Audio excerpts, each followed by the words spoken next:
This podcast contains potentially sensitive topics, including strong language and conditions of human suffering. Listener discretion is advised. There is also a passing reference to suicide. If you yourself are struggling with suicidal thoughts, we want you to know you're not alone. Dial or SMS 988 if you need to speak to someone. I'm just confused and I want to be mad, but I'm just more like sad than anything else. And me going up and screaming at people and telling them how idiotic they are about their choices, it's not going to do anything but put me in jail. I understand that, so I'm not really trying to do that. But I wish I could look at the person who's in charge of this and ask them, what was your end goal?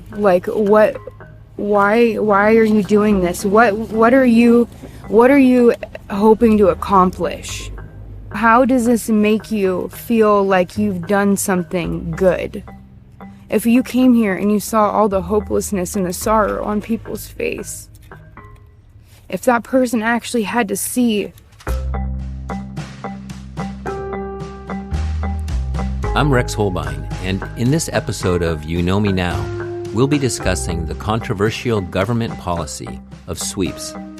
If you're not familiar with the term, a sweep is the forced disbanding of a homeless encampment on public property. The act of sweeping is typically performed by a combination of police, tow trucks, dumpster trucks, and any other needed government agency to accomplish the task. For example, when parks are involved, often the Parks Department is included. During a sweep, all individuals, regardless of their circumstance or condition, along with all of their personal property, are removed from the area. Now, this sounds fairly straightforward. Government removing people and belongings from locations where laws have made it illegal to reside. Sweeps are often set into motion when individuals in business and residential neighborhoods complain that the laws are not being enforced. In short, homed individuals reach a tipping point and want something done. This seems reasonable. I think everyone can sympathize with those that have been impacted by a homeless encampment, either near their business, out front of their home, or in the park that they enjoy.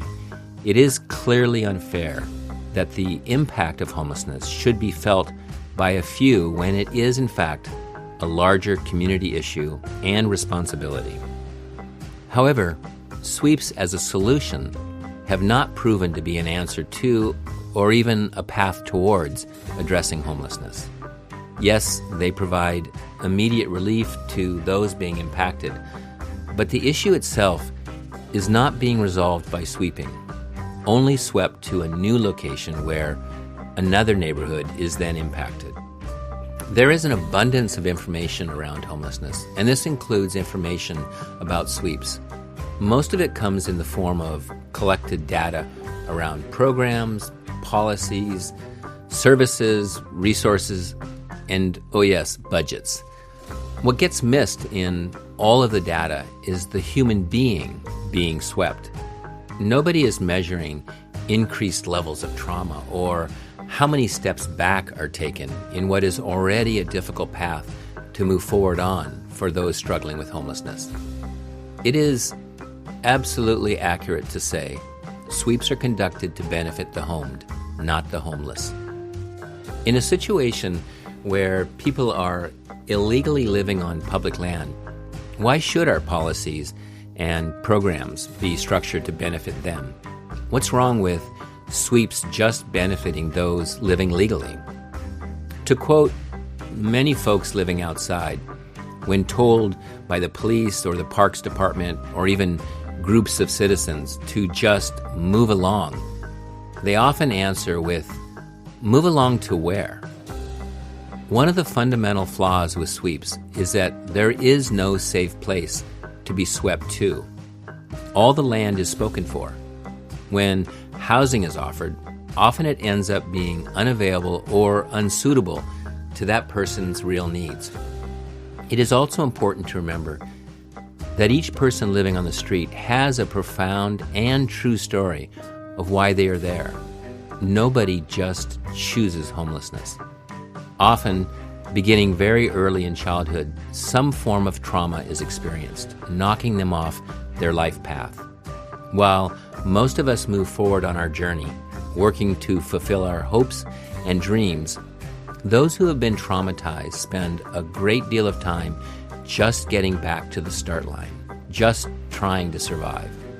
For this reason alone, we owe it to those struggling on our streets. If we're going to address homelessness in a meaningful way, our programs need to also fit the needs of the homeless, not just the homed. Our actions must be thoughtful and sensitive to not only do no harm, but to also actively provide paths forward. This begins by listening to those living on our streets. In this episode, you'll hear from people who have recent first-hand experience of what it's like to be swept. Also, we talked to a few very passionate folks from Stop the Sweeps Seattle, a mutual aid group who advocate for services over sweeps. Okay, so talking to Lily, and tell us where we're at and what's going on. We are at the Stoneway encampment right next to Aurora. 125th. 125th. And what's going on? What's going on is there is an incredibly improper use of funds because the city has decided to sweep an area where there is a homeless encampment, and it's out of the public's way. There's no houses back here. We're not in anybody's driveway. We're not on the streets. Behind the wrecking yard. It's behind the wrecking yard, and we're not bothering anybody. So I'm not really sure why they decided to upheave everybody's life, but I mean, it's already hard enough as it is. Being unhoused and then having to deal with being uprooted, every few days is extremely mentally detrimental. I mean, it makes things that are hard even harder. On a sunny August day, I find myself standing next to Lily on a skinny strip of land running north and south, about 3 blocks long and 50 feet wide. To the west is a chain-link fence with a wrecking yard and golf driving range behind, and to the east is a green hillside buffer with a mobile home park located above it. We are in North Seattle, just off Highway 99, and it is dusty and hot. Lily is absolutely frantic. The whole scene before us is chaotic.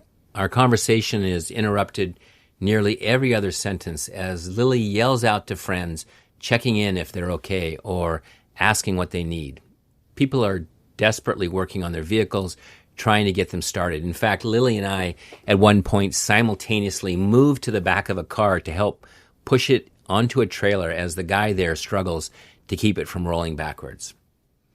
Looking around, it's obvious that the police have a very heavy presence. I'm guessing in total maybe 40, 50 officers are there. Most of them are just standing and watching the chaos.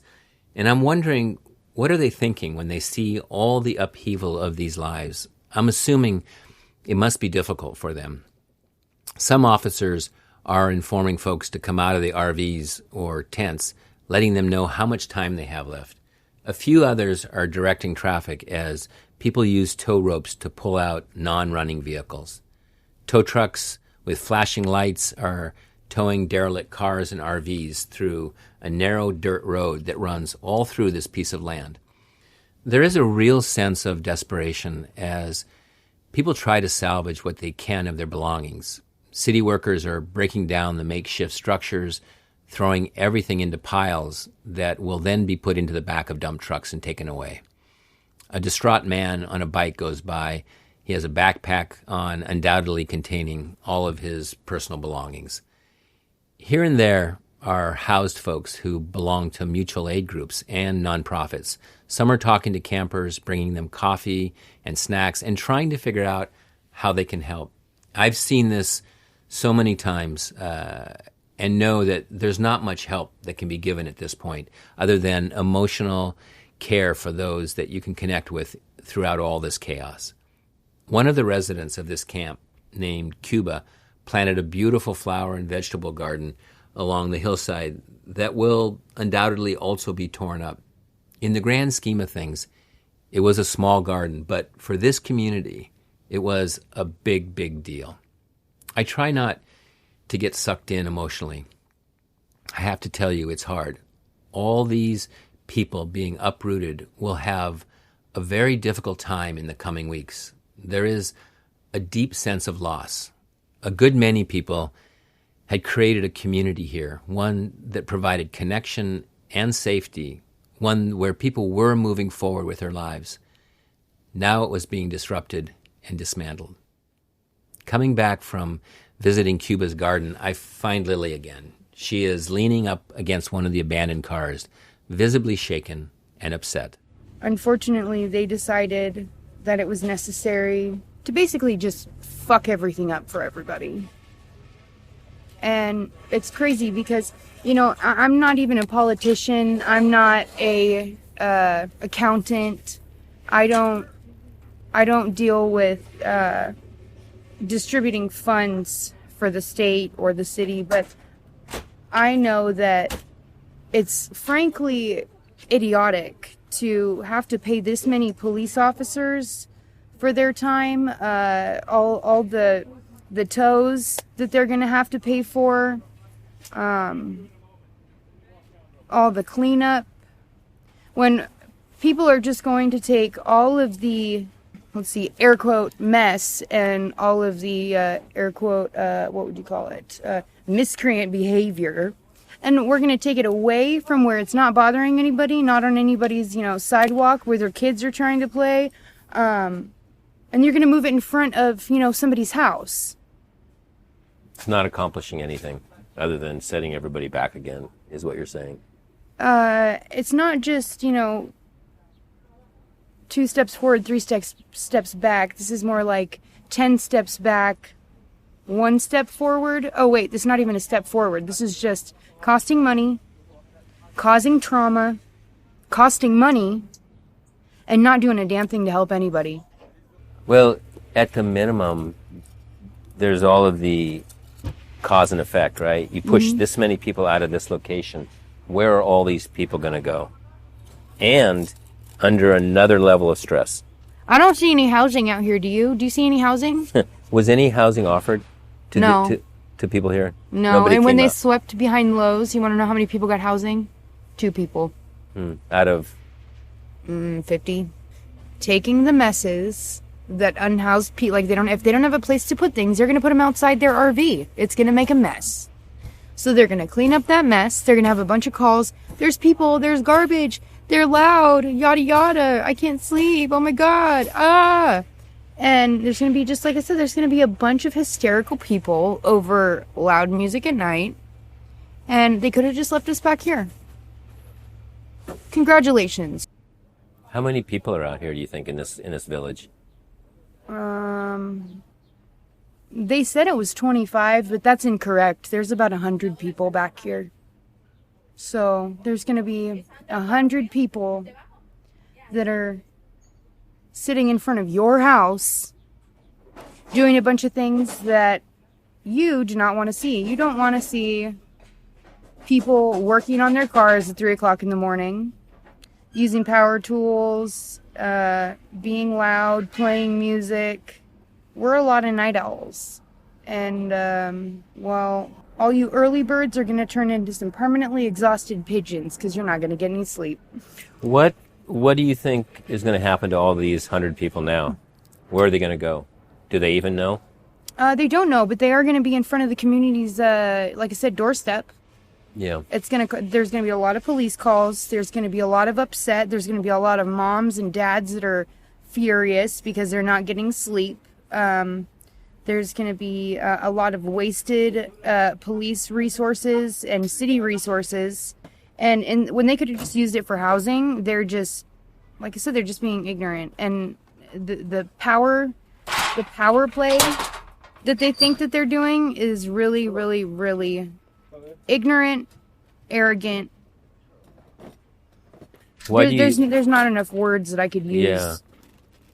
Why do you think this village was targeted? I mean, really, it is out of sight. It's not the typical spot that you might have a host of residential neighbors or businesses calling. Why do you think this village was targeted this time? Because they can. They don't like people that are unconventionally housed.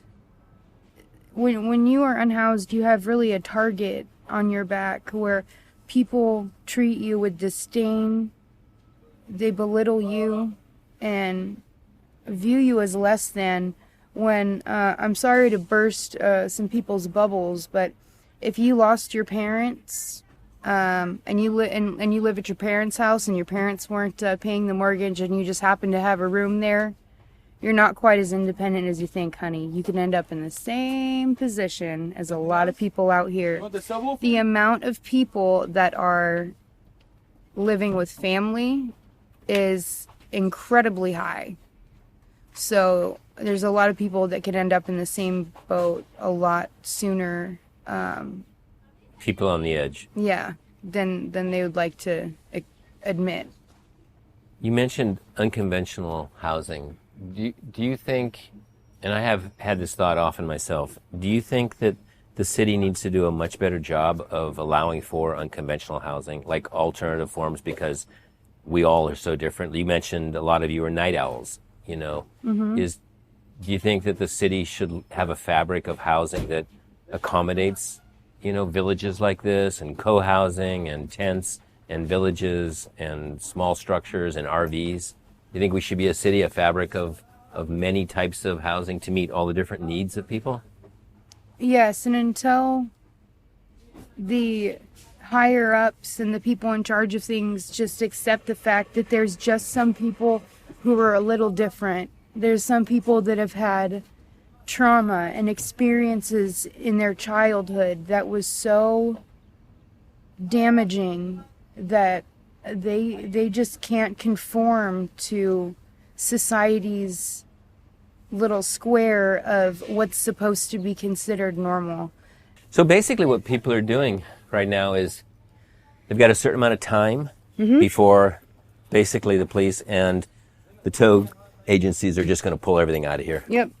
What's the mood of people? Like, what are they angry? Are they just in work mode? Are they hurt? Or are some people gone and going to come back and find their stuff gone? What's going on? Everybody is a combination. Nobody has time to be angry. Everybody's really just dazed, confused, and hopeless, kind of, because people are walking by on a bicycle with nothing but their backpack and a broken heart, really.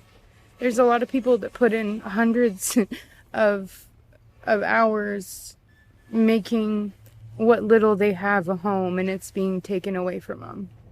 There's a lot of built structures here. Yeah, there's a lot of places where they have regular 2x4 structures that have been, covered with plywood. Their floors are hardwood floors with carpet. They have locking doors. They have air conditioning. They have heaters. I mean, these are actual tiny homes that people have built. I mean, there's fruit and vegetable gardens that were built, and they're just gonna tear it all up and throw it away. Was this village visited by services? Did Reach and other nonprofits come out here and try to provide services? The only thing that really... Okay, so the medical van came one time in the year that I've been around here. One time in a year. Yeah. That's the interval. That's crazy. Once a year. It's crazy. If they came every... They don't even have to come every month. Every 2-3 months, that would be a lot better, Do you think, out of curiosity, my wife's a nurse, do you think if there was a handful of nurses that went from village to village, that would be helpful? I mean, absolutely. Do people need that type of... They do, because there's a lot of people, we're talking about people that are they're struggling to get by. So there is, run-ins here and there with the law. And so they are afraid to go to hospitals. And so they're not getting the care that they need. And when somebody is afraid to go to the hospital, this is so gross, but like some people have like infections, like staph infection, and they get like sores, and then, they'll give it to other people. Like I had to go to the doctor, 2-3 times because I was helping people, and, I got infections that had to be treated with antibiotics because I was helping someone else. And I have the, wherewithal and ability to go to the hospital, but I guess some people don't. Yeah. Did the village function as a community? Did people get along? Did they help each other? Absolutely. Like, it did take a while, but it got to a atmosphere where, how there's the typical, go to the neighbors and borrow a cup of sugar, and that was a normal great poupon. Thing. It really happened, and it happened every day. We talked to our neighbors every day. Were there troublemakers? Of course. There always are. Always. But the community was dealing with that. Honestly, there was sometimes love-hate relationship, but there was more love than anything else. And when people needed help, people came together as a community. And you don't see that. You don't see that in regular society. People walk by their neighbors with their nose in the air and acted like really nobody matters, like they don't exist. People stop being people. It's if you have currency, then you're accepted. But if you don't, then you're less than garbage. And it's disgusting. And what about the rest of the people living here? What percentage do you think work at this job or that job, whatever? So there's a lot of people that are self-employed. Like there's a few people where they have, a truck, so they do the pallet business where they pick up pallets and, they get like $7 a pallet or something. So 100 pallets is $700. So they'll do that. And that's actually not bad. And then there's people where, like I said, a lot more people than you would think actually have trades as electricians or mechanics or carpentry. So, people just do what they would normally do on a different schedule. So they're just constantly looking for side jobs, labor ready, and things like that. There's girls out here who are pregnant, busting their ass on Aurora, just trying to make it work. And yeah, there's a lot of addiction, but addiction is generally because people are self-medicating from trauma that they don't want to face. Shit, my dad committed suicide. August 27th is going to be 2 years, and I still... Like, I never did opiates before for 27 years, and now, like, I told myself I would never, but now I just almost don't care. Do people in a village such as this, most of which, as you're saying, are suffering from some form of trauma, do they do a reasonably good job of being there for each other, or are people so consumed by their own trauma that it's difficult to do that? Absolutely not. They're absolutely there for their neighbors. Somebody's sick, somebody helps them. Somebody needs food, they give them food. Somebody needs water, they give them water. What about emotional support? Do they have the bandwidth for that? Absolutely. Absolutely, they do. They will. They have, and they will in the future. If I am walking by and I'm struggling with something internally, I'll literally have 5 or 6 people stop me and say, "Hey, are you okay? Do you want to talk? I'm here for you." do you need anything? And no, if I lived over, when I lived over at 2000 Alaskan Way on the waterfront, it was almost $1 million condo. I didn't have one person stop and ask, hello, are you okay? How are you doing? Never. Your words sure resonate with me. I mean, it's like you're speaking a deep truth, and I don't know that our society is even close to wanting to hear that at this point. That would mean that someone would have to stop and think, okay, instead of just focusing on making sure that I have excess, that I make sure that my neighbors have essentials. People don't want to do that. They'd rather have 100 extra things that they don't ever use than help somebody. And it's disgusting. Me as a person, I can look at myself in the mirror and I'm actually proud of the person that I am. Yes, I have issues. Yes, there's things that I need to work on, but I am working on them. But I know that I am one of the best people that I know. And that I love the person that I am. And like I said, I'm proud of me. I don't really know if there's a lot of people that can genuinely be honest with themselves and say that. I think you're right. Karmatically, how are you doing?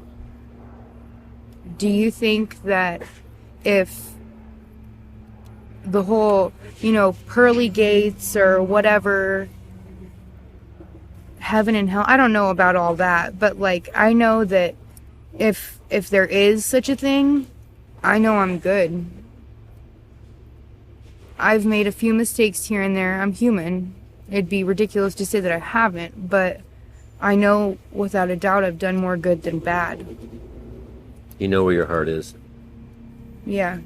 It's cruel to just uproot people.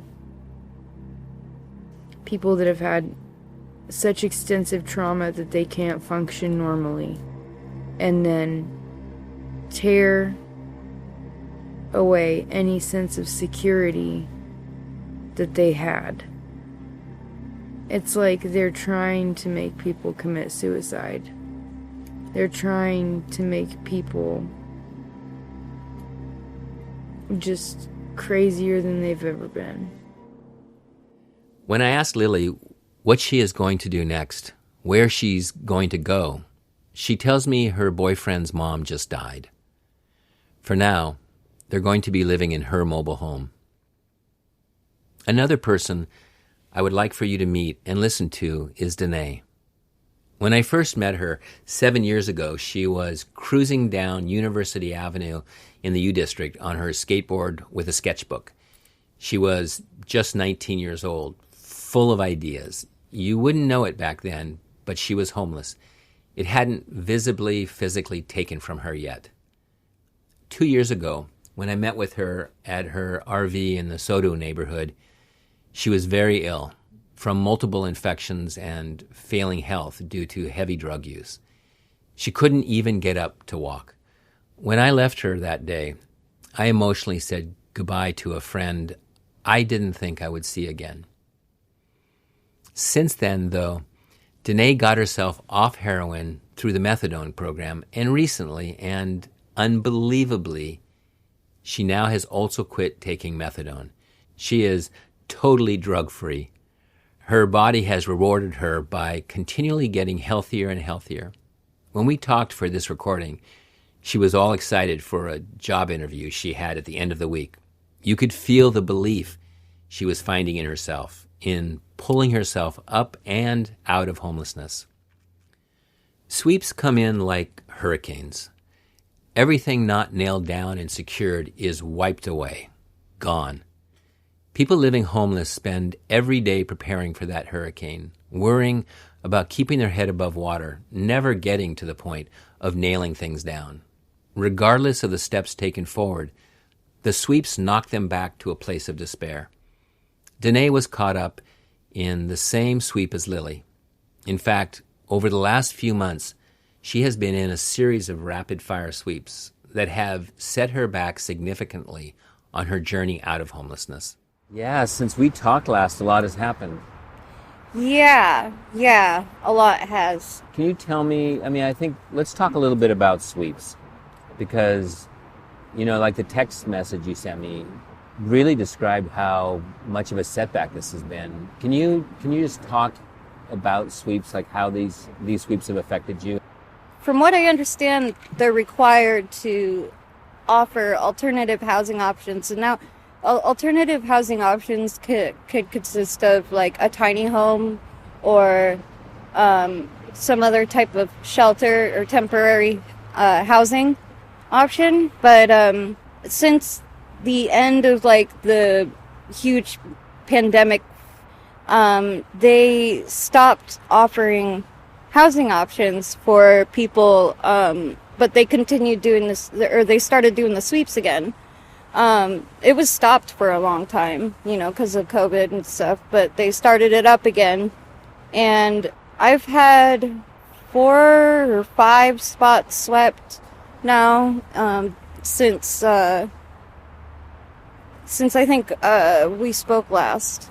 Since you were at Lake Union. Yeah. And, I lost, like, a lot of momentum as far as moving forward with my life and my plans because of the sweeps, like I have to prepare myself, find another location to move to, help not only myself, but, my other, I don't know, parking buddies or whatever you want to call them. Yeah. And my neighbors, I have to help them too because we're a community, and we rely on each other for stuff like that sometimes. And so, it's not like I just pack up my stuff and can just go. I feel an obligation and a responsibility to them, in a way to try to help them get into a safe location as well. So that takes up like a lot of time and effort. A lot of homeless people, as have a lot of stuff, and it's hard to get them to get rid of it. And I think that just comes from like, not having very much. So whatever you do have is so precious, You got to hold on to. Yeah. And anything that, that has a, like something connected to their past, they want to hold on to, that reminds them of who they once were. And it's a lot of psychological mind fuck when you're going through that because you get somewhat stable and you feel like, okay, now I can start getting my life a little bit in order. And just as you start to feel like things are coming together in the right place at the right time for you, you get this orange sticker. And the crazy thing is like the outreach people, they only come around right before the sweeps. They come, like, as soon as you see one of those outreach people coming through with snacks and goodies, whatever, it's not a good thing, man. It's not. That means it's a harbinger. You're fucked. That's the messenger. You know what comes next.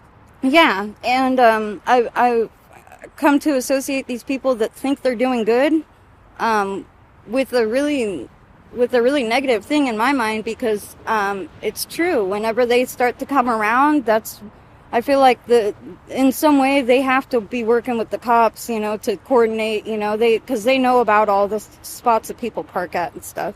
And there is a small handful of people that aren't associated with them and that aren't involved in the sweeps, but a good portion of them are. And I just like to really stress to people that if you see those people coming around, be leery because they're probably not there to help you. They're probably there to help themselves and get rid of you, And I lost a lot, thousands of dollars in art supplies, canvas, paintings, I lost everything that I owned of my father's, after he died.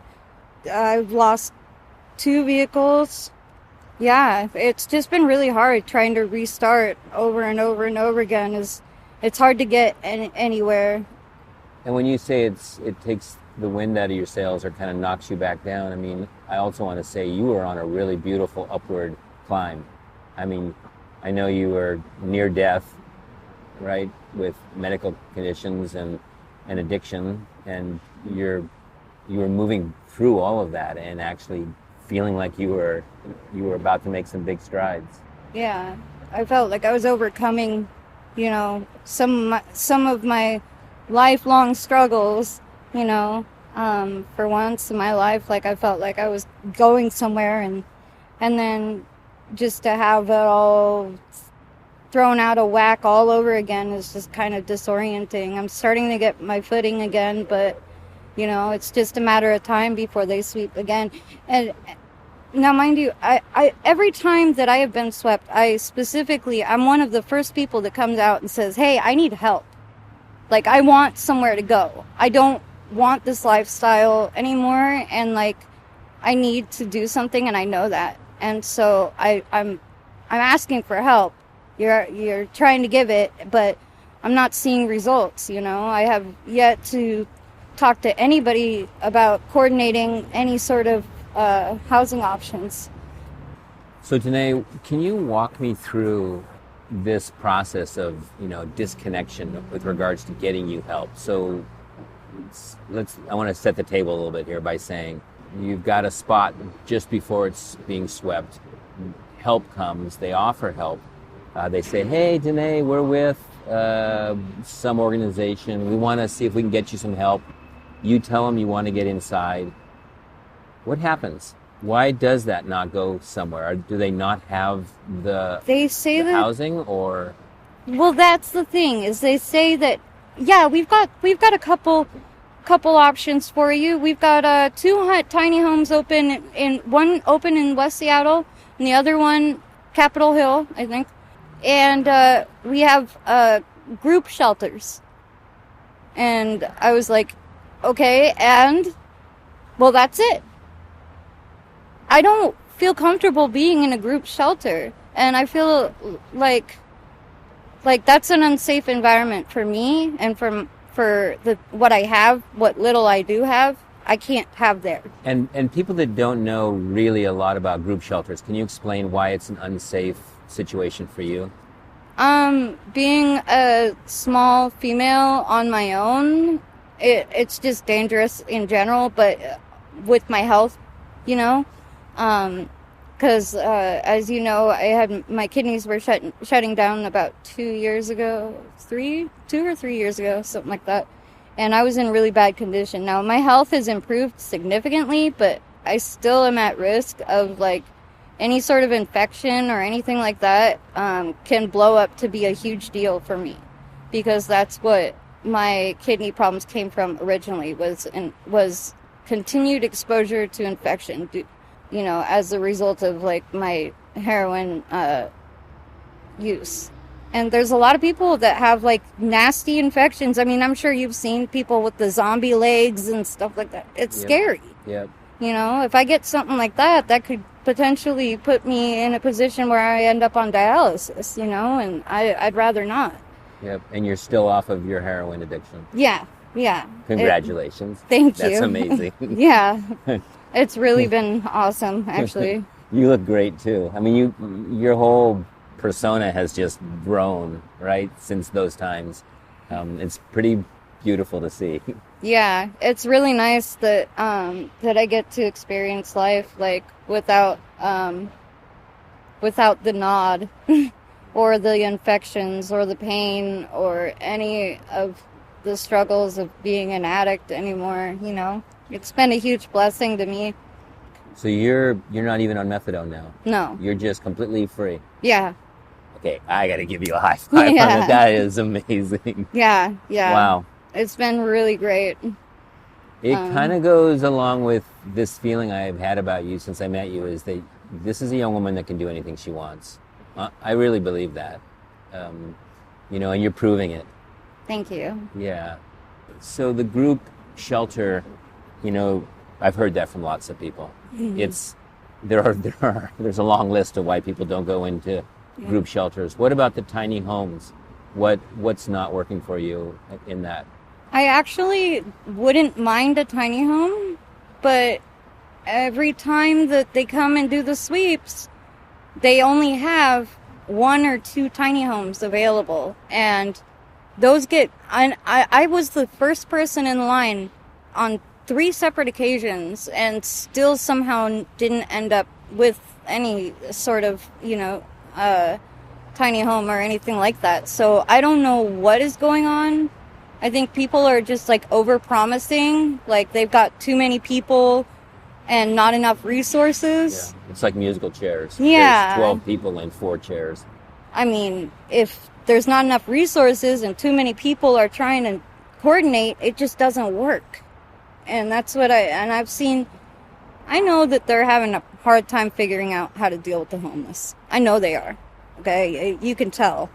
There's been a lot of careless or progressive thinking people in government, state government or whatever, city council, whatever, lately, and I don't know how I feel about that. I don't think it's a very it's not a very well thought out plan.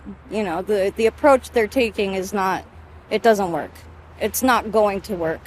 Right now things are really bad in Seattle, and I don't see things getting any better anytime soon. In the interim, while looking for solutions and finding that person or group of people, leaders that can use that money wisely, are sweeps, under any kind of view, are sweeps acceptable? I mean, does it make sense in any way? Or do you believe, if you were mayor for the day, would you just stop sweeps completely? I wouldn't stop them completely because I know things get out of control.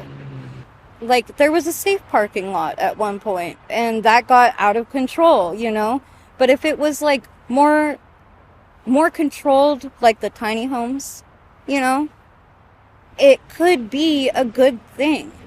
Like, I know tons of people that go out and they siphon gas and steal fucking tires off people's cars, and they just do that to be able to move, And so Billy Bob Joe Fred wakes up in the morning and his tires are gone, and he can't get to work and he gets fired. And now he can't feed his fucking kids or whatever. And that's just because this broke person needs a way to move their vehicle, Because of the 72-hour rule. Yeah, and if they don't move it, they lose everything they own. Once it goes into Lincoln Towing, it's screwed. You're never going to see anything that of value or that, you held dear to you in your home again, because people break in there all the time, Yeah, and it becomes instantly unaffordable to get it back. Yeah. I mean, You're looking at, I think, right at the first day, you're in the $400 or $500 range, and then it goes up every day. Right? And there's some programs that help people get their vehicles back, but realistically, to me, that just seems redundant and kind of stupid, honestly, because you're taking people's homes, but then you're going to put a program out there that's going to pay to give those homes back. So you're just trying to make that person's life inconvenient and to fuck up any sort of good thing they have just to hurt them, is what it seems like to me.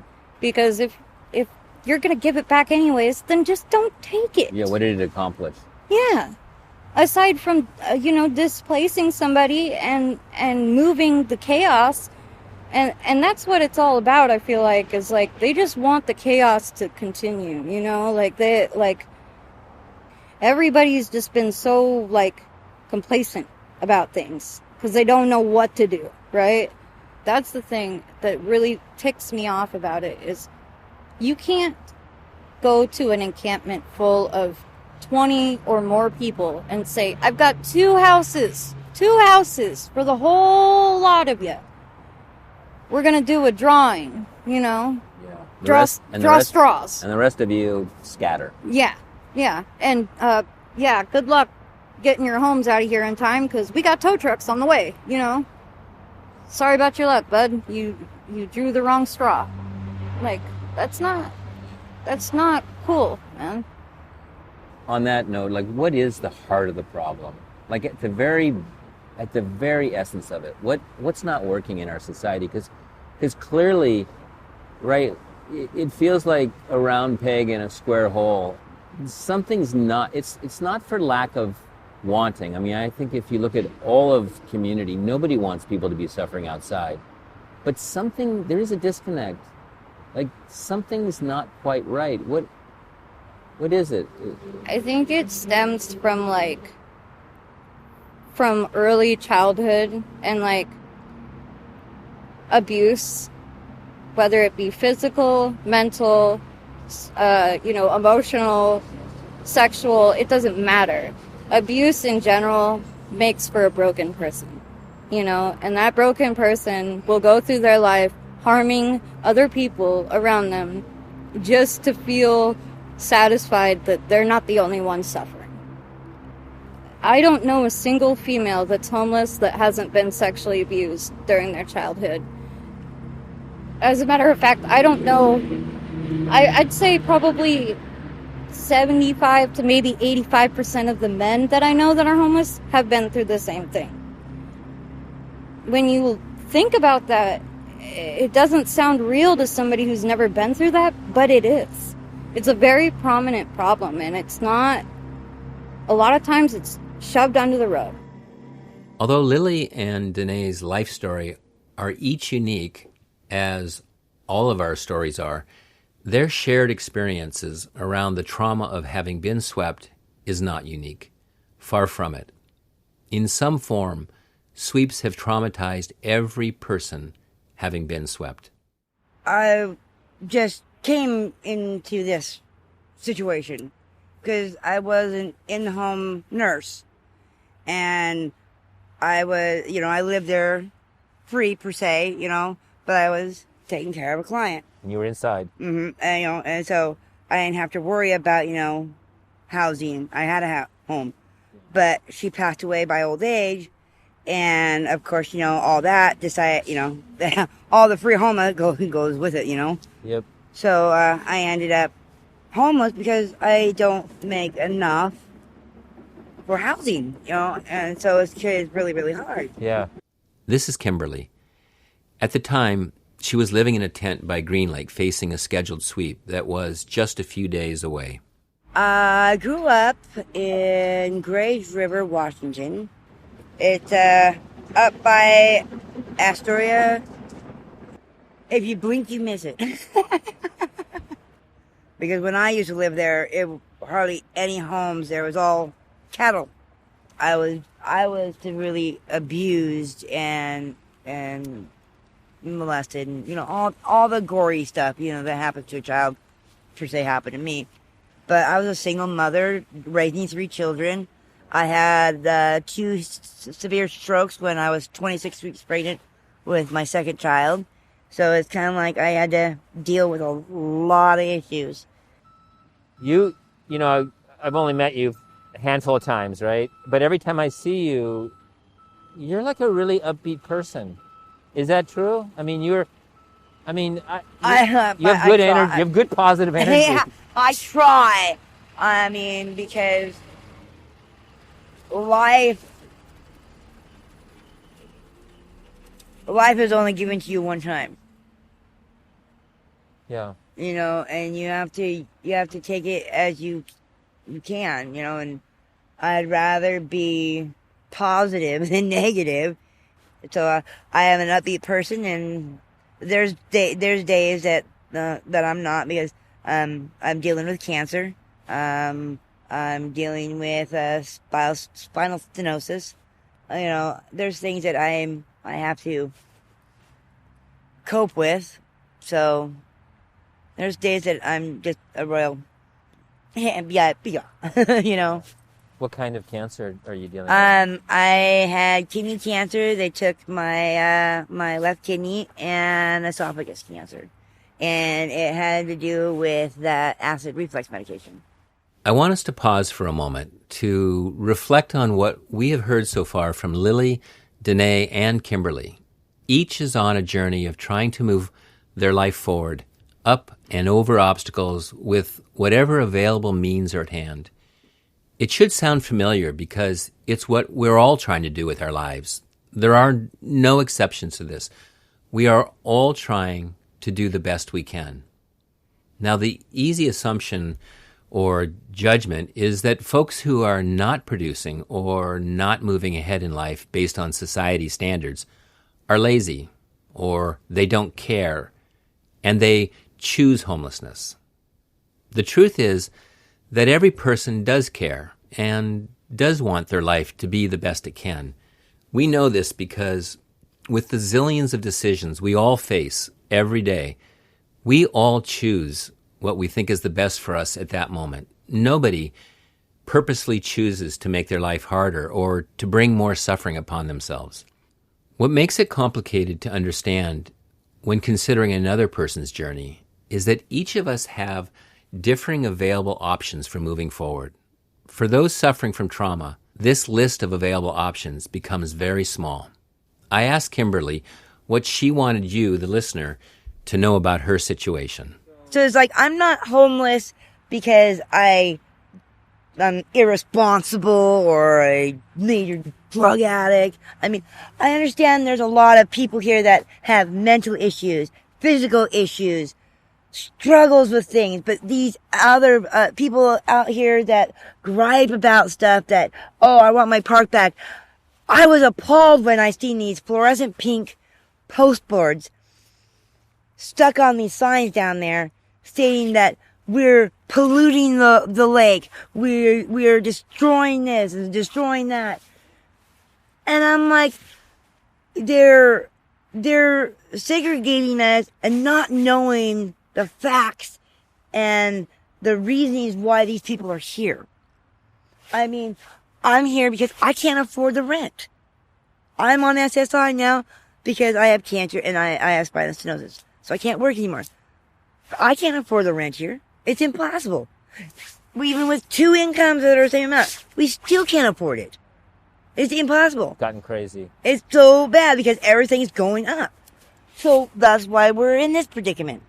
That's why a lot of it. I mean, there's people here that work daily, goes to their job, but they don't make enough to live in a home. I mean, and there's people that has issues that they can't. They struggle, and they end up doing drugs and stuff like that to cope and get by. Yeah, to cope. It's a cycle, and the people that don't know that and they already put their 2 cents into it and not wanting to understand the situation. But then I understand what they're going through too, because they need to pick up their things. They need to not leave needles around. They need to make sure that their surroundings are very proper and nice and make it containable, not gross and bring in a whole bunch of garbage. So I understand their views because they see that, but that's the only thing they see. They don't see other reasonings. They don't understand the reasonings why. They just take it out of concept and just goes forth, and that's what pisses me off. Find out the reasonings why instead of already just putting up, knowing you don't know. And then I understand both things. Is that I understand what they see, and I understand what they see. A couple of these people that can't get a job because they screwed up when they were younger and got felonies. Well, because of that reasoning, and they want to better their lives and carry on, they can't because they screwed up. Yeah, it's a monkey. Now they can't get something because it's on their record.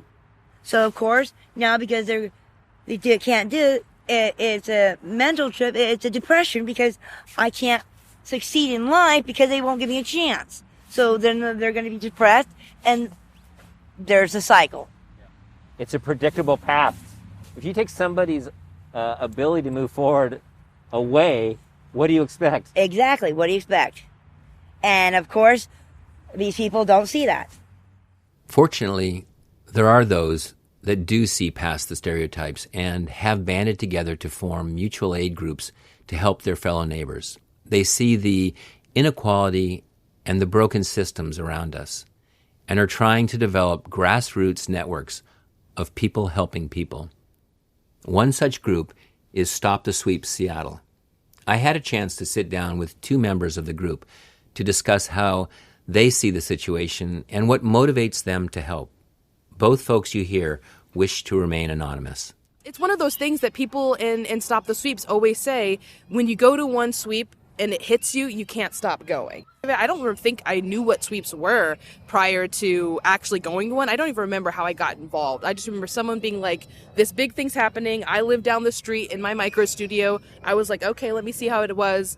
And just the violence of the police, like 30, 40 bike cops, racing through Ballard Commons, harassing people. People were just waking up. They seemed really out of it. But I remember nobody brought food or anything. It was just like these people who I'd just kind of met up with had brought some like water. Some friends had brought harm reduction supplies because they were going there regularly. Once I had gone to one, I don't know, I got hooked up with some people through like different messaging apps, and I just started continuously going to them. But it wasn't until like February of this year where I actually like hooked up with Stop the Sweeps as like a semi-organized kind of situation to actually start going to sweeps in a more organized way. And it's just, it's something that you can't really stop doing once you recognize you can't unsee it. People don't even bring water on the hottest days. Service providers don't do it. The cops definitely aren't doing it. That's the most important thing we should be doing for each other, is like taking care of our most basic needs, even if we don't know how to like deal with the context of it. Because I had no idea how often we did sweeps when we first happened. I thought that was like a major deal. Like the city was sweeping. This was like all alerts. And then I find out they're doing it every day, every other day. And that was when it was in a dip during the pandemic under Durkin, when they were doing it less regularly than usual. Yeah, because of COVID. Yeah, because of COVID, they had stopped doing it kind of, but we're still doing it. So I couldn't even imagine that this was happening in the background of the city that I would like go clubbing in, that they were happening even more regularly. And so, since like February of this year, I've been like very heavily involved in organizing to support folks. Because I do see the impact in the people that we talk to, even if we never see them again. I think even in that moment it matters. I don't think it's going to solve homelessness, but I do think it alleviates despair just a little bit in that moment, to be like a human being is looking at me and seeing me and not just trying to throw me away. Yeah, that's interesting. I think there's 2 sides to it. One is the effect that humanizing has for the person that has been dehumanized, and humanizing also as the effect that it has on people who are dehumanizing others. Both sides, it's important for both sides, right? Because I think if we keep dehumanizing, people just aren't going to get involved. That's what we do for all wars, right? Before we attack a country, we dehumanize them, and then we all feel okay about it for some bizarre reason.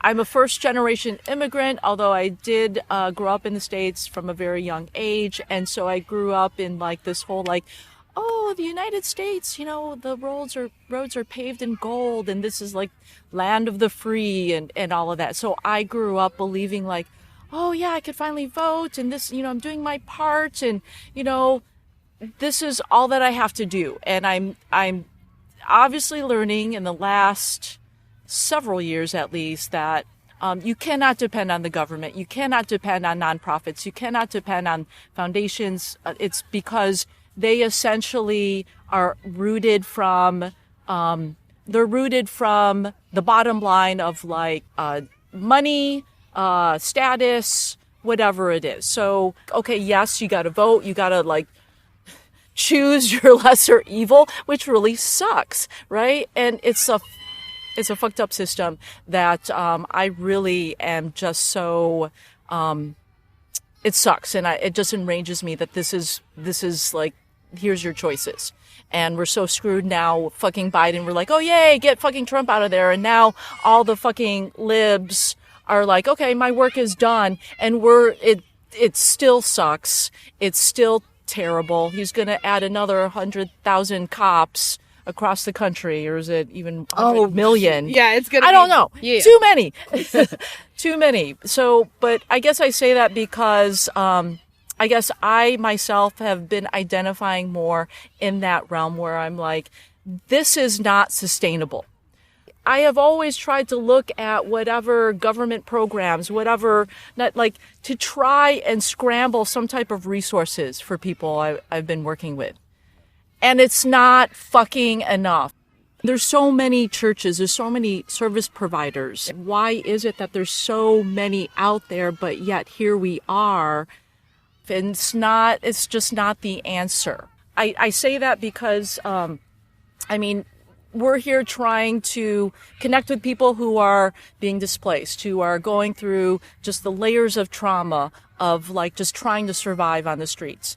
And I see the complicity that I know I have fallen into for many years because I'm like, oh, well, I'm doing my part. And, they don't want to they don't want to do what they're supposed to do. And I just see how all our institutions are essentially built to just make sure that you comply and just sort of fit within your cog of the wheel so that you could be your worker bee, churn out your, product for the company, things like that. So I don't know how we start to try to impact that, but I do agree that community is the key to start there. And more people have to be fucking angry. More people have to wake up and pay attention. Instead of like turning their noses at people who are living and just thinking they're all fucking drug addicts. They're all, just losers and criminals. That is what, when we're there and people are getting displaced and then we come upon those people who think, for fun, they should gawk and take pictures and think, oh yeah, this is great. It's really, you really start feeling like, wow, the human race sucks. The human race. Yeah. It just really makes you feel like, wow, we've lost our humanity. It's really like dire. And how can we try to break out of that whole like, well, I just want my piece of the pie, right? I just want my piece of the pie and I'm just going to, take care of just my own and not realize how more of a community makes us safer, right? Like people think, oh, these sweeps, that's what we need to do because, it's going to help our community be safer. But in actuality, it doesn't. It causes more violence. It really, it makes the community less safe. And people don't realize that because they think, oh yeah, it's all cleaned up and I don't see all the garbage or anything. Yeah, pushed to another neighborhood. Yeah, it's just shoved and swept under the rug.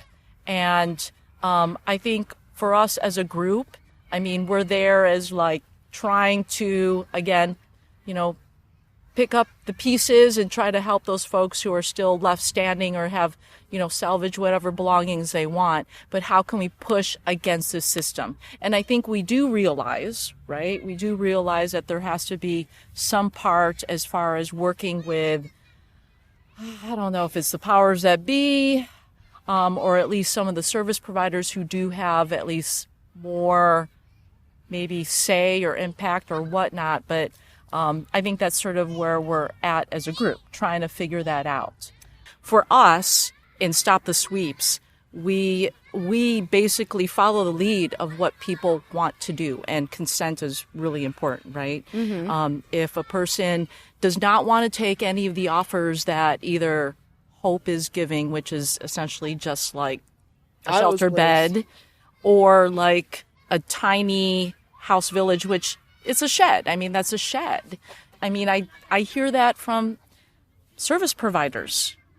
Well, they don't want to take what I have to offer, so, it's their fault. And, yeah. As opposed to saying, maybe what I'm offering isn't the right thing for this person. Exactly. Like, I guess me having been a social worker, I see how the mentality of like, if they are not conforming to what we want them to do, to work within our system here and what we are providing them, then, well, too bad. We go out there because we see that there is a need that's not being fulfilled by service providers, by the government. We're essentially picking up the pieces of those people that are either falling through the cracks or they don't want to stay in a shelter to get bed bugs, to be assaulted and harassed, and belongings to be stolen, or like they can only bring 2 bags in, or they have to split from their partner. And so we are picking up the pieces. For every of person those. that's outside, not in shelter, you'll find a reason for why they don't want to be in shelter, right? Like, I mean, it's not like people just say, oh, I don't want to go into a shelter because I don't know, I love suffering. Mm-hmm. They are saying no because they have a very profound reason to be outside in the winter when it's cold as hell. Yeah, you've got to think about what they're... Yes, like, why can't you switch that thinking of, like, there's got to be something majorly messed up with my offers if this person is choosing this? Because everyone's like, well, no one should live like that. And it's like, well, yeah, no shit. Why do you feel, why is it that they would prefer to live outside here instead of this, I guess, shelter, enhanced shelter? Even the enhanced shelter is not something that people want. And so, we're forcing people to fit within this, like, the square box, even though it doesn't fit for them. And so, but we blame them. And so I feel like our group, we're there to, yes, not only meet people where they're at, because it's like, hey, we're here to help you in what you want to do, but obviously ensure that they, if they want to talk to any of the service providers that are there, and make sure that they, have that opportunity. And if not, we're there to, just, I guess, pick up the pieces, because these are the folks that fall through the cracks. Yeah, you said something about, like, it's interesting when you said we follow their lead. And I think that that's where I keep thinking back to, like, radical action. It's like, in the problem itself is the explanation of why it exists. Like, when we talk about the indication, the fact alone that people sleep outside should tell you that shelter isn't adequate. The fact that, like, so many people work backwards and say that clearly sleeping outside is so easy that they must be turning down so many good offers that's where I feel like the context is missing. Because especially after spending the night out on 4th Avenue, I feel like even if I felt unsafe, I might go to a shelter. Like, that was a really hard thing to do. So it's like, you have to, like, realize, like, the existence of people living straight up on the sidewalk tells you that the system is broken. Not because they could be choosing that, but because we are providing such disgusting, manipulative, harmful alternatives that people are that's what they're resorting to. I think that in itself explains the failures of the shelter and the housing industry. Absolutely. The thing I always tell people is every human being in every nanosecond, we all do this. We pick the option that is best for us. Like, in every second. Now, it might not be the best option. Like, somebody a ways away might say, that's not going to work out so well for you. But we all do this. Nobody purposely has 2 options and says, I'm going to pick this one because it's going to fuck me up, right? Like, people try to pick the best. So if somebody is choosing to be out on the street, it is telling exactly what you just said. They have already assessed that it is a better option for them to be on the street than to be in the options that are being afforded me through the housing system. I remember moving a 55-year-old man with neuropathy, and he didn't want to take a shelter because he needed to conform to their rules and not be actively using. And so, here I am helping someone relocate with dead rats on the ground. And I was just like, what the fuck is happening here? How in this country is this fucking happening? It just, like, really fucked me up. And I think that's why, a lot of us continue to do this and show up, because we see, like, this is so utterly fucked up. Yeah. And that this is just so wrong of why. And I'm not saying that we have the answer to, answering that why, but it's just so messed up. And I think recently it's just been so hard with these sweeps where you just see the anguish of people being displaced. And there's just simply no reason for this in one of the most affluent cities in the world. Just simply no reason for this. And I think that's why I, at least, am called to this. because I'm just done fucking turning away. I'm done fucking like living in a bubble. I'm done not doing something. And whether it's just simply, helping someone salvage as much of their belongings, and they're like, oh my God, thank you so much. I can't believe, not that I need that thanks. It's just, it's just like fucking being human, it's just having some humanity. And we unfortunately cannot fight against armed police that show up at every sweep to protect the fucking park workers. Like, it's just kind of ridiculous to see this, that they're there to protect them. And so, and unfortunately, because of that, that's why you have a lot of people that will not talk to any of the service providers either, because they're like, the cops are here, I can't stay. Like, it really causes the more chaos. I mean, they just, it's part of the barrier that the city is intentionally putting out there with the police, with parks. It's just ridiculous that people don't see that. They don't see that. And they just see like, oh, well, they just don't want the help. Bullshit. They just don't want to be intimidated and threatened by police. And they do want the outreach. They do want the services. They do want connection. But when they see 7 cops approaching, it scares people and they don't want to stay.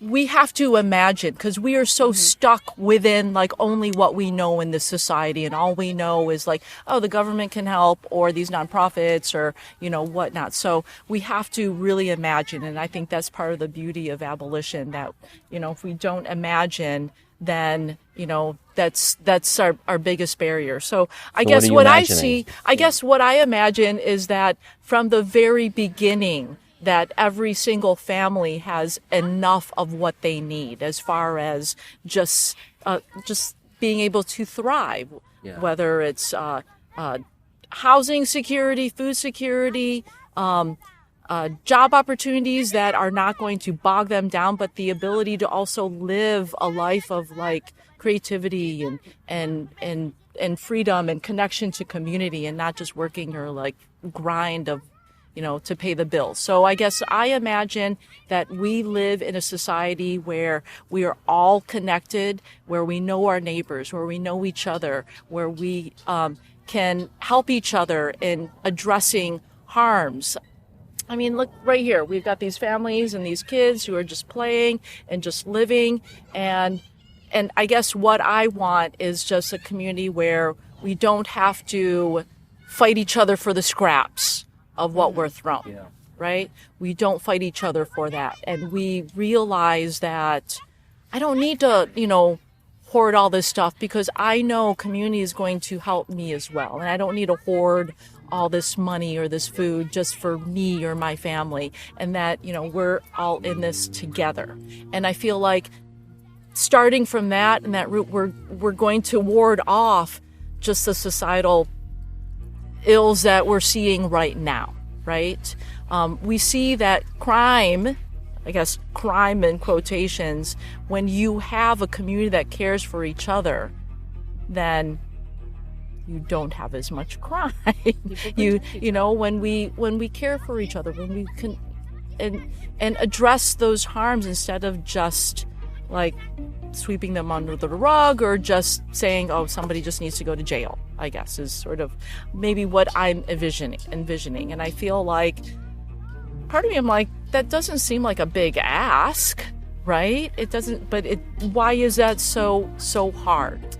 It's because of the fact that we are pitted against each other for the scraps that we're thrown, that we need to always buy this next great thing. You're only worth what the house you live in, or the clothes you wear, or the car you drive. And so I guess my hope is that I imagine a society that we do not live within that, and we are all happy with, what we have, and that it is enough. we're not like in this materialistic world. And I know that's digging deep. I had friends all around. Nobody wants to be by themselves when they're homeless. You know, want to be around people. Yeah. I actually never heard it said that way, and it makes sense, right? Like you're outside struggling and you don't want to be alone during that. You want to be around people. Yeah, homeless sucks. Tough. It's hard. I don't know what else to say. This is a young gentleman that goes by the street name Q. Lily introduced him to me a few weeks ago after the Aurora sweep, the one Lily spoke of earlier in the episode. I wanted to get a better idea of the community that existed there before it was dismantled and how it affected the folks who were displaced. Now, I want to give some quick background for context. Q worked as a union roofer. He fell into homelessness after the double setback of a divorce and losing his job. At work, he had been unable to attend the necessary classes that his employer required of him to take. Currently, his injuries are preventing him from maintaining a solid job, and since COVID arrived, he has had a hard time getting back on track. He's been homeless for about 2.5 years. And was the community, in your opinion, was it functioning as a community? Yeah. It was people, yeah. It was actually thriving. It was a neighborhood. You know? Different diverse people coming together. Like, it was cool. We'd always help each other out. That's what the main thing was. Yeah. How many people do you think were living in that? It was a long corridor there. Yeah, it was like... How many people would you guess? At least 100. Maybe a little less. So told us all to leave. It was a lot. It was a row of RVs right there. And tents and houses that we built, mini homes. Like, we built our own mini homes and they didn't say nothing. Like, that land's unincorporated and they took it. They kicked us off. It wasn't even sheriffs that kicked us off. It was cops that came and kicked us off. Yeah. So you lived in a year in a tent. Yeah. In this village. Yeah. Can you describe the feeling of living in a village? It was cool. It's fun. You get together and solve problems, kind of. Try to. So people would help other people with solving problems such as food, clothing, help housing. I mean, just like help with tents and stuff. Yeah. Yeah. All that stuff. Like, it was like it was cool. Nobody really stole from each other, and it was good. And then police came and slept us and told us all to leave. And after we had made homes for that long, like a long time, been there a long time, you know. And then people gonna come tell us to leave and tell our shit, our stuff. I don't know why. So where are you staying? I don't know. Like, I'm just like there's a camp over there. I'll be staying at. There's a Catholic guy bought me a hotel room. That was cool for like 3 days. And yeah, I don't know yet. What about your girlfriend? Is she with you? Yeah, she's right there with me the whole time. Everything I'm explaining, which is crazy. And I can't really work, but I try. It hurts like to work. Like, it hurts my neck, hurts my legs now. So I just hate. I don't like hurting, and it hurts. How old are you? I'm 32. 32. Yep. And did you grow up in the Seattle area? Yeah. Right here. Did you graduate from high school? Yep. Sure did. What was in the RV that you lost? Everything, all my clothes, everything. So you have nothing now? I have a backpack. A backpack full of a little bit of my tools. That's about it. Tools to work on cars? Yeah. Right. So you've got a skill on as a mechanic in that way? I like it. I enjoy it. It's kind of fun. Trying to make things go and then riding them when you do, or driving them when you do, get them going. Right. Yeah. It's a sense of accomplishment. I guess. Yeah, you're right. But really, it's just a sense of you get to use it. No. Yeah, it's practical too. Yeah, very practical. And it always happens. Always mechanical problems always happen. So. You're 32. You've got a backpack, a girlfriend. What next? I'm sure try to get money I don't know, just live life. Are you going to look for another village? Are you going to, because rent, it'd be pretty tough to pay rent. Well, yeah, but yeah, if I get my disability check, maybe I can do that, but building another village would be cool. I mean, just because, I just don't know where. Yeah. I feel like I built that one. No. They tore it down twice. Tell me what's beautiful that maybe people that are in homes wouldn't see the beauty that you see. What do you see when you're living there? Well, I don't know about it. I don't know about other places, but there we were trying to build and establish spots, make homes. And, like, tell me some of the little nuances that are beautiful of living there. Like what made it a place that you wanted to be? The freedom. We just come and go, talk to people. They'd come. The freedom. Just coming and going. Talking to people was always fun. Did you feel loved there? Yeah, nice people. There's nice people in Seattle. We're all nice. Really, if you give faith to humanity, you might be good. Don't judge just by looks. We're all cool. Help. Don't judge by the looks. For sure. A lot of people that are living in homes are going to listen to this. What should people know about sweeps? Just cops are ruthless. And the cops in the city, they're ruthless. They're going to have their way no matter what.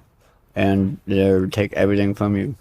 And the sweeps are, I don't know why they're doing them exactly, just to, when they should be giving out housing or helping instead of sweeping and telling them to get out. Like, what are you going to tell us to get out to? We're already homeless. Like, where are we going to go, guys? Exactly. It's like, yeah, it's sweeps. They just want to put people in jail, maybe. Maybe that's what it is somehow. I'm not sure. But it's like they sweep us to the left and to the right. It's not like we're going anywhere, really, because we got nowhere to go. And I don't know. Sweeps are no good. They may make you guys look better when you're walking around, looking around, maybe, but it affects people's lives. Tough. Just so you guys could appreciate the landscape or whatnot. Oh, so you guys just have a good view. You guys don't like what you see or something just because of stereotypical habits. I don't know what makes people think things should be a certain way. Yeah, clean it up, make it go out of sight, out of mind type stuff. Yeah, clean it up is just what they're worried about. They just don't want anything that looks dirty there, which is an opinion, right?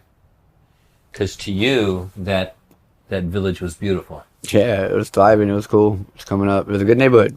Call village, neighborhood, whatever you want. How has this affected you emotionally? Oh, it's devastating. It sucks. I have nowhere to go and nothing to do. Nothing to look forward to. I don't know where to go. It sucks. I'm trying to figure it out. But then it separates all the friends that I had down there too. So now we don't have no spot to come hang out and meet up, or reason to come together. We have no reason to come together now. It's kind of hard. Where did everybody go? Just scattered? Yeah. I'm not exactly sure. And do you have a cell phone? Yeah, I just got one. I do, but they don't. Yeah. Yeah. Homeless is just a title. It was really just like, yeah, if you stay busy all day, it's not like you're homeless. You're doing stuff all day. When time to go to sleep, when it sucks. I left my conversation with Q asking myself, what would I do if I was in his shoes? If I was really living his life and his available options? How would I know which direction I should go, or even what my next steps should be? One of my favorite expressions is, fell off the horse 9 times, got back on 10. But if I was in Q's situation, would I be able to get back on that horse? One of the very good friends I've made getting to know folks living outside is Dizzy. You might remember him from the You Know Me Now episode titled Being Dizzy. If you haven't listened to it, please check it out. I think you'll enjoy it. Dizzy has been chronically homeless for many years and has experienced a great deal. Through it all, he has managed to stay thoughtful and positive, and I really value his opinions on these difficult topics. So Dizzy, we've had lots of conversations, and I know you do, in my opinion, you do this good job of balancing the discussion by, well, there's this side, but then there's also this side. And well, yeah, there always is, You can't just be for letting homeless people just run amok and be where they want to be and do whatever they want to do, because a lot of homeless people are fucked up individuals. And but a lot of them aren't, you know. As there are fucked up individuals living inside. Yeah. Kind of the same. Yeah. Fucked up homeless people poop on the sidewalk, and fucked up individual people poop in their toilet. One of the differences. What? So like, let's. I personally have never pooped on a sidewalk. Good to know. So what do you do about what you just said, that there has to be some rules about where people can live and can't? And how do you define that? Because you also said in the same breath earlier that everyone needs a place to live. Yeah. How do you define that? You know, I don't know. I know that if this is probably why I'll never have a bunch of money. If I had money like, say, a Bill Gates or something like that, I would just buy a big ass building and let people live in it, you know? A couple simple rules. But then, you know, there's still going to be even people that break those rules. They can't even live at the free place, you know? And I mean, eventually with some people, and not a huge quantity of them at all, you know, and I hate to say this because you say something like this and there's people that are just fully ready to just jump on the bandwagon and do it to everybody. But some homeless people do need to be institutionalized. They're just not going to fit in anywhere. They're just, I don't know if they're mentally ill or, you know, a lot of times it has to do with addiction, you know, which is a mental illness. But, yeah, it's really tough, you know. It's really tough. I think it's weird, you know, that some people just have so much and some people have nothing, you know. Yeah. It's just so... It's unconscionable. I don't understand it. Yeah, and it, like, okay, in Seattle, we have our homeless problem, you know, but like in the 90s, there were homeless people, but you could still get a place to live for $400 or $600, you know, a room somewhere, in a house or like some shitty little studio apartment, you know, for somewhere between $400 and $800, you know? Basement apartment type Yeah, thing. or something, you know? But like the place on Capitol Hill where me and a guy used to pay $600 a month for this 2-bedroom, and we'd rent out this one hall closet was so big that we'd rent that out for like $100, you know, to whoever, you know. What year? That apartment now is like $3,000 a month. Yeah. What year was it when it was? That was 600? 92. Yeah. But I mean, it stayed that way it got renovated, I think, around 2000 or something, you know, and just rents jacked up, you know. So, Dizzy, what should the city do? Right? Like, they're stuck in this rock and hard spot of businesses and neighborhoods saying, get this out of my face. Another thing I don't understand is how, okay, there's like how many homeless people in Seattle? Do you remember what the last count was or something? Roughly? I always, to be honest, I mix up the Seattle and King County counts. But so King County, I think it was like 40,000 people. Okay, 40,000 people. And they'll put $40 million in the problem. It seems if you took those 40,000 people and divided that $40 million between them, they could all get a place to live. Yeah. But they can't solve it with 40 million, with however many millions of dollars. And like when you hear the amount that they put into it, it's like, there's no way you can't get a place for all these people with that money. Yeah. You know, and I guess it's all going to bureaucracy or, you know. Some of it, but also, as you also know, the issue is more complicated than just housing. There's addiction, there's mental health. Yeah. There's, you know, crime. There's just a whole gambit of issues that I am take kind money. of for the housing first concept, though. Yep. But there has to be, I guess, some limit, you know, like, okay, let's say we do housing first and everybody gets housed. There's people that are going to get kicked out of that. There's people that are going to leave that. There's people that are still going to end up homeless. Even if you house everybody, there's still people that are going to end up homeless one way or another, you know? And what do you do then? So back to the question of the city is pretty aggressively sweeping right now. Are they? Under the new mayor, right? They're really, I actually just, this. And what are they doing with those people? Well, it's the same as you said earlier. They're promising to get them into housing, but then a small amount go into housing. Yeah. So the question is, you know, for the city, I know that you can't just say black and white, sweeps or no sweeps. I know it's complicated, but what do you do?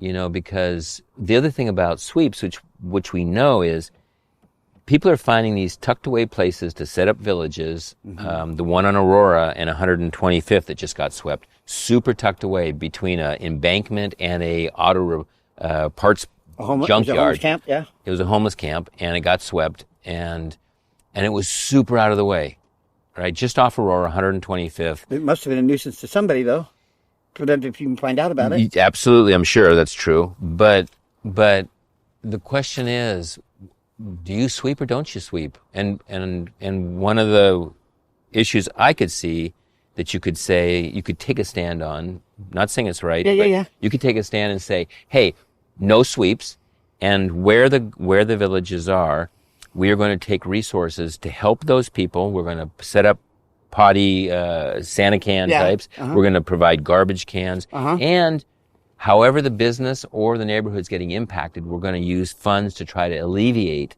that impact until we can get all of these people housed.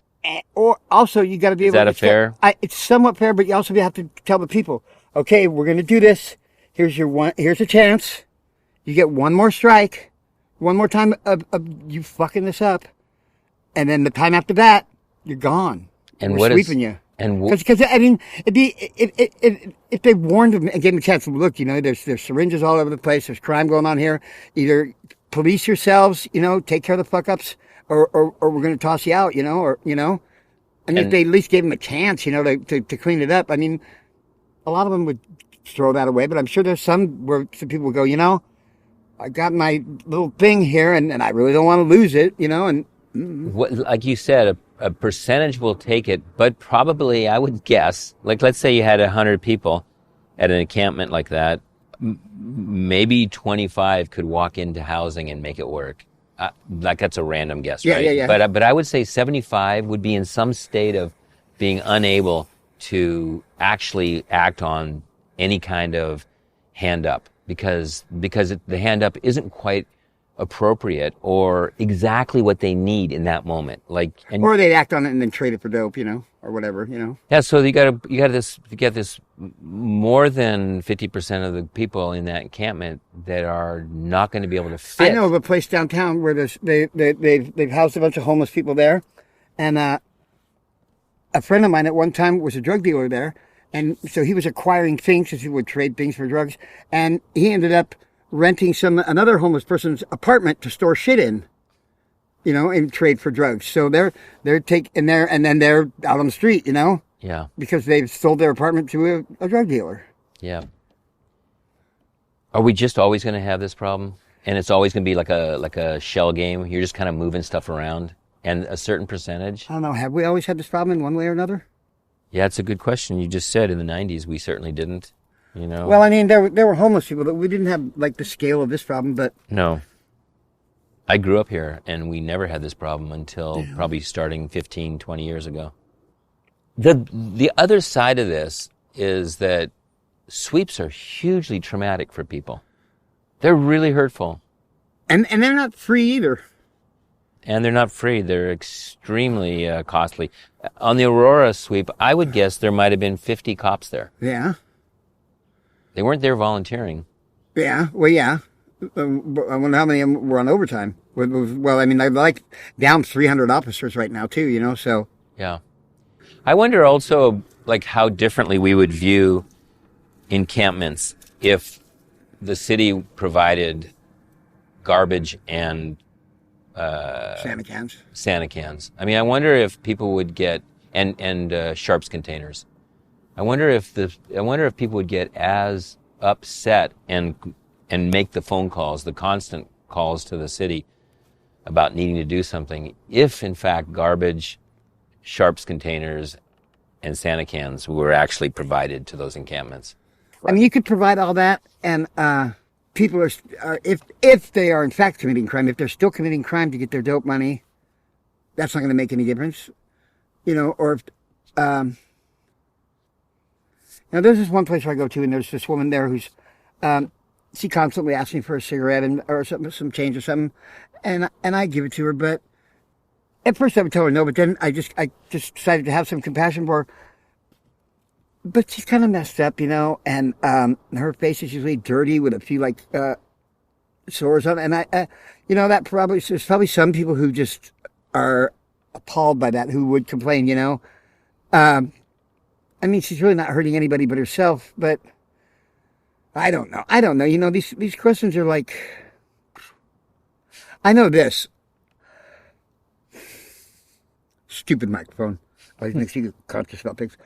We're all here for such a short time. We really don't have time to be shitty to each other. It's gonna make me cry now, my friend. Yeah, that's the honest truth. We don't have time to be shitty to each other. Thank you for saying that. Okay, cut. I hate your guts.